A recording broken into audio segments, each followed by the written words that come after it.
भारत देश की जलवायु को यदि हम समझना चाहें तो यहाँ की जलवायु की कुछ मुख्य विशेषताओं को जानना आवश्यक है, जो इस प्रकार हैं। नंबर 1, बदलती हुई ऋतुएं।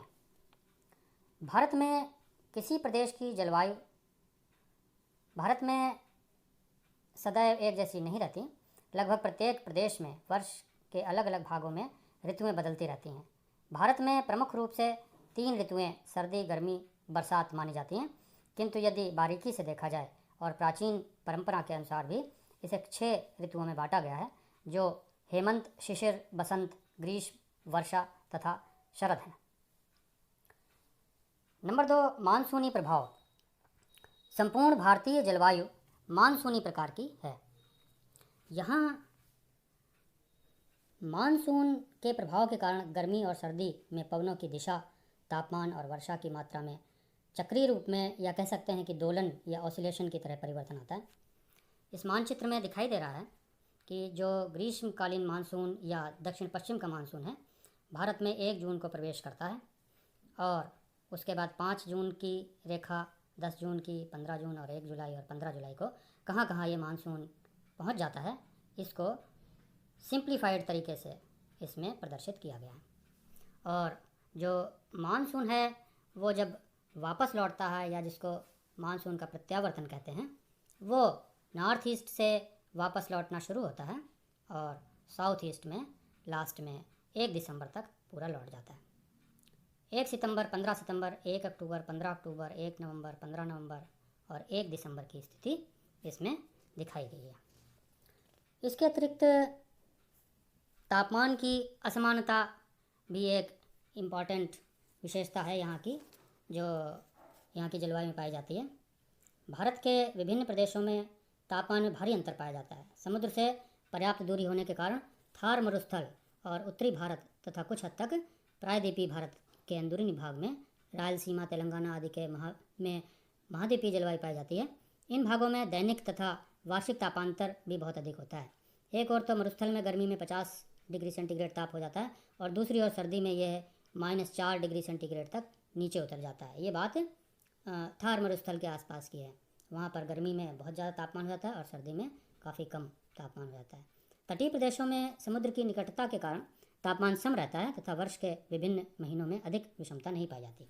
इस मानचित्र में जनवरी में तापमान की स्थिति दिखाई गई है, जो कि उत्तर में कश्मीर में 5 डिग्री सेंटीग्रेड और उसके साउथ में आ जाते हैं 10 degree centigrade, 15 degree centigrade, 20 degree और साउथ में 25 डिग्री सेंटीग्रेड तक पाया जाता है।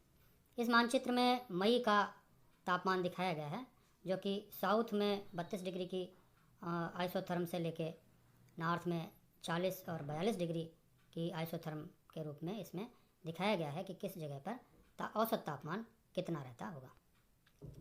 अब वर्षा की बात करते हैं। बहुत सिंप्लीफाइड वे में, बहुत सरल तरीके से इस मानचित्र में भारत की वर्षा का वितरण प्रदर्शित किया गया है। इसमें 50 सेंटीमीटर से कम दिखाई दे रहे हैं क्षेत्र पीले रंग से, जिसमें गुजरात का पार्ट, राजस्थान का थार, कश्मीर का कुछ भाग और मध्य प्रदेश, कर्नाटक और कुछ थोड़ा बहुत आंध्रा में भी इस तरीके की स्थिति है। कम वर्षा होती है और अधिक वर्षा जो 200 सेंटीमीटर से अधिक है वो पश्चिमी घाट के पश्चिम में और असम के भागों में सामान्य रूप से अधिक वर्षा के क्षेत्र हैं, ये इसमें प्रदर्शित की गई है। भारत में वर्षा के दृष्टिकोण से भी जो असमानता है वो काफ़ी है। एक और तो चेरापूंजी, जो कि मेघालय के भाग में पाया जाता है और उसके निकट के क्षेत्रों में 1200 सेंटीमीटर से अधिक वर्षा होती है। चेरापूंजी के निकट मासिनरम में विश्व की सर्वाधिक वार्षिक वर्षा, जो कि 1300 सेंटीमीटर से भी अधिक है, पाई जाती है। दूसरी ओर जैसलमेर की औसत वार्षिक वर्षा केवल 12 सेंटीमीटर या इससे भी कम रहती है। नेक्स्ट, पर्वतीय और स्थलाकृतिक प्रभाव। पर्वतीय और स्थलाकृतिक प्रभाव, जैसा कि हम जानते हैं कि भारत में स्थलाकृतिक रूप में काफ़ी अंतर पाया जाता है।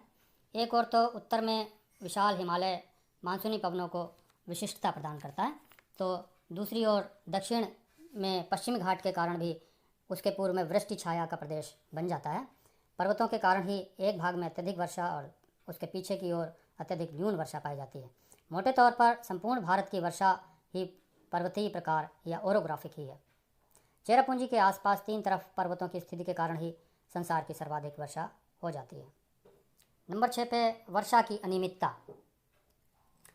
वर्षा के जो क्षेत्र भी दिखाए गए थे, कुछ क्षेत्रों में ज़्यादा वर्षा होती है, कुछ क्षेत्रों में कम वर्षा होती है, लेकिन इसके अतिरिक्त वर्षा में अनियमितता भी पाई जाती है।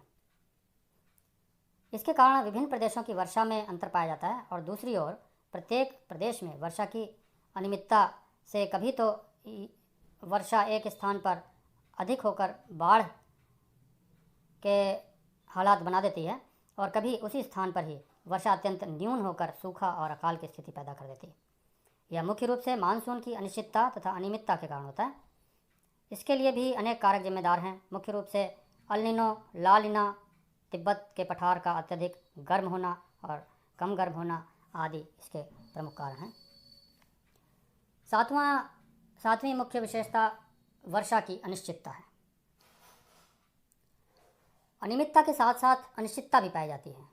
भारत की जलवायु में वर्षा की असमानता और अनियमितता तो पाई ही जाती है और अनिश्चितता भी पाई जाती है। इसका अर्थ है कि मानसूनी वर्षा का समय निश्चित नहीं रहता। कभी तो यह जल्दी आ जाता है और कभी देर से आता है, और कभी जल्दी आने के बाद भी गैप या अंतराल छोड़ देता है। और मानसूनी वर्षा ऋतु में भी वर्षा की निरंतरता नहीं रह पाती, बीच में सूखा पड़ जाता है। इसके बाद एक बहुत महत्वपूर्ण यहाँ की वर्षा की करैक्टरिस्टिक या विशेषता है, वो है मूसलाधार वर्षा। प्रायः कहा भी जाता है कि भारत में बादल पानी उड़ेलते हैं, न कि बरसते हैं। It pours, it never rains in India. इसका अर्थ यह है कि यहाँ की मानसूनी वर्षा जब आती है तो कुछ ही समय में काफ़ी वर्षा कर देती है, जो कि मूसलाधार कहलाती है। अगला इसमें बिंदु दिखाई दे रहा है वायुदाब व पवनों की दिशा में परिवर्तन। वर्ष के विभिन्न टुकड़ों में वायुदाब कम या ज़्यादा होता रहता है। इस मानचित्र में वायुदाब जनवरी की जो वायुदाब रेखाएं हैं वो दिखाई गई हैं। इसमें दिखाई दे रहा है कि साउथ में 1013 मिलीबार और फिर धीरे धीरे बढ़ते 1014, 15, 16, 17, 18 और इधर राजस्थानी भाग में 1019 मिलीबार तक इसमें अंतर वायुदाब में पाया जाता है। कम वायुदाब के क्षेत्र अधिक में व अधिक वायुदाब के क्षेत्र कम में परिवर्तित हो जाते हैं जब वर्ष के विभिन्न भागों में मानसून की स्थिति बदलती है, और इस कारण पवनों की दिशा भी एकदम से विपरीत हो जाती है। इसमें जो मानचित्र है, इसमें अप्रैल मई में वायुदाब की स्थिति दिखाई गई है।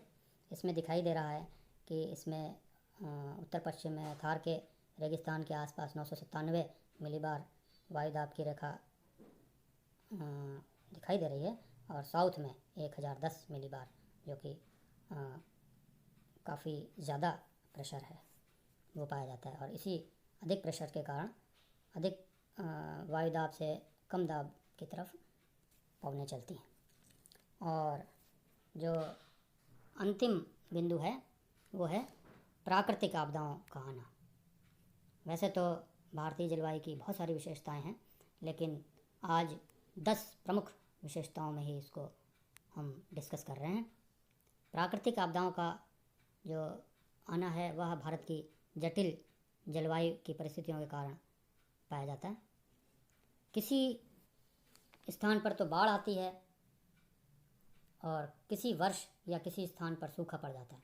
वास्तव में ये विडंबना ही है कि एक ही समय भारत के उत्तरी पूर्वी भाग असम बिहार में बाढ़ की आपदा के कारण मानव त्रस्त रहता है, तो उसी समय दूसरे भाग में राजस्थान, मध्य प्रदेश आदि में सूखा पड़ जाता है और मानव को पीने का पानी भी नहीं मिलता तथा फसलें बर्बाद हो जाती हैं। यदि बाढ़ वाले क्षेत्रों को नहरों और बांध बनाकर सूखा प्रभावित क्षेत्रों से जोड़ दिया जाए तो दोनों प्रवृत्तियों पर लगाम लगाई जा सकती है। यद्यपि इस हेतु कई बार इंटरलिंकिंग ऑफ वेरियस रिवर्स